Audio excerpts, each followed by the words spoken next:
After decades of contention and discussion, the handoff of the Pilgrim Nuclear Power Plant in Plymouth slipped into place in just a few short days in the quiet, waning weeks of August. The Commonwealth of Massachusetts, its legislators, and citizen activists are all raising a red flag. It's been a real alarming and really critical few weeks regarding Pilgrim Nuclear Power Station, which sort of sits at the border to Cape Cod. This is a corroding facility where we were relieved when it was slated to be closed, but there are significant concerns surrounding the plant, how the plant is going to be decommissioned, and who's going to be doing that decommissioning. The Attorney General had filed a petition to intervene. They wanted to have a hearing to address these concerns that are financial, environmental, and radiological before the license transfer, and that didn't happen. Pilgrim shut down May 31st. That was a really good thing. But unfortunately, the next danger is the nuclear waste dump. So we're very concerned with how that will be managed. The federal government does not have a repository to take this waste. So the plan has to be that it has to be stored on site in the most safe and responsible manner.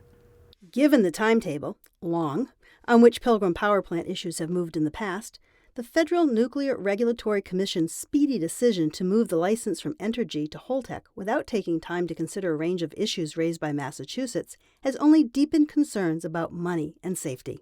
You know, what really surprised us and really alarmed us here in Massachusetts is that the Nuclear Regulatory Commission, which has oversight over the nuclear power plant, everything within the fence, basically made a unilateral decision about transferring the license of who owns Pilgrim from Entergy Corporation to Holtec LLC.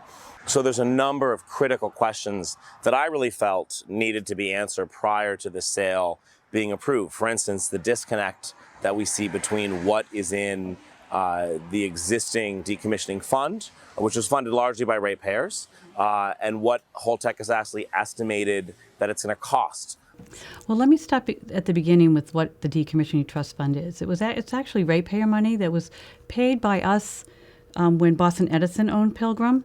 And then when deregulation happened in 1999, Boston Edison sold Pilgrim to Entergy, and the trust fund moved with Entergy. It has grown on the stock market. But it's our money. That's the Decommissioning Trust Fund. It was not meant to take care of spent fuel storage or anything else. It was to reduce the residual radioactivity on the site and return it so that it can be released from license by the NRC. And now that the reactor is shut down, there's no revenue coming in. So whoever owns Pilgrim and the mess there will have to use the Decommissioning Trust Fund to clean up the site. On its own website, Holtec notes the balance in the Decommissioning Trust Fund is $1.05 billion. It estimates the total cost for decommission at $1.13 billion.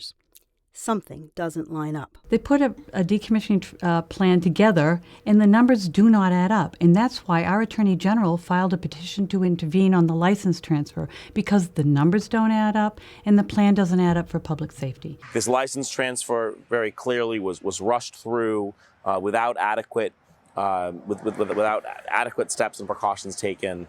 So I'm really concerned not only about the transfer of the sale, but what this means more broadly for how the NRC is doing business. We have no assurances from Holtec that they're going to continue to pay assessments for health and safety activities around the plant. We need to have emergency monitoring, environmental monitoring, preparedness in place, particularly while the spent fuel remains in that fuel pool.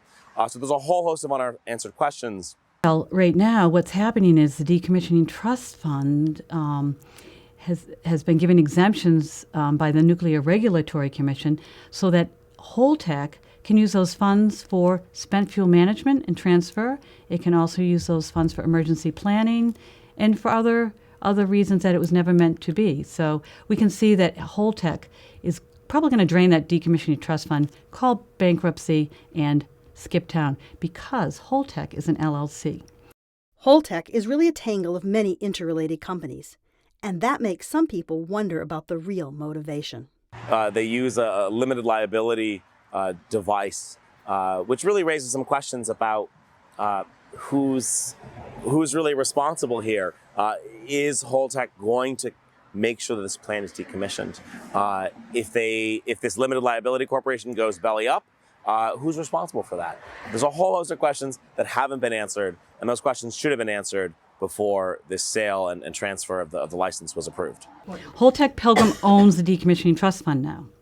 Holtec Decommissioning International holds the license, and Comprehensive Decommissioning International will actually do the work. And these are all LLCs. It's a house of cards. In addition, the many faces of Holtec have a history. Politico reported on a 2007 criminal investigation into a Holtec contract with the Tennessee Valley Authority to build a storage facility for spent nuclear fuel in Alabama. The investigation found tens of thousands of dollars in unreported payments and ended with Holtec receiving a temporary ban from doing business with the TVA. This past May, ProPublica reported that Holtec lied in a 2014 application in New Jersey, saying it had never been banned from doing business with a state or federal agency, but won a $260 million taxpayer assistance package for a new plant in Camden nonetheless. And I really have a question about oversight. And so if the federal government's going to not adequately do their job, our job is to make sure Massachusetts is doing ours. And so that's what we're working to do. And then there's the unanswered questions about safety. Everyone knows that Pilgrim was one of the worst nuclear operating reactors in the United States for many, many years. But secondly, how many reactors has Holtec decommissioned? That was a question we asked at the Nuclear Decommissioning Citizens Advisory Panel, and the answer was 0. They have no record to back up anything they say. Well, what they're doing is they're buying up all the nuclear reactors. This is like Monopoly. Well, we're in big trouble. They're just buying up these nuclear reactors to get the decommissioning trust funds. That's what we feel. And they aren't making commitments to the state that they're going to do it right and that they have the funds. What happens now is really critical.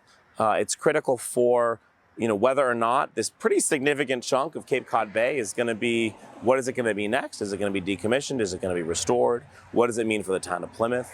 From a health and safety perspective, spent fuel, particularly in the spent fuel pool, remains volatile.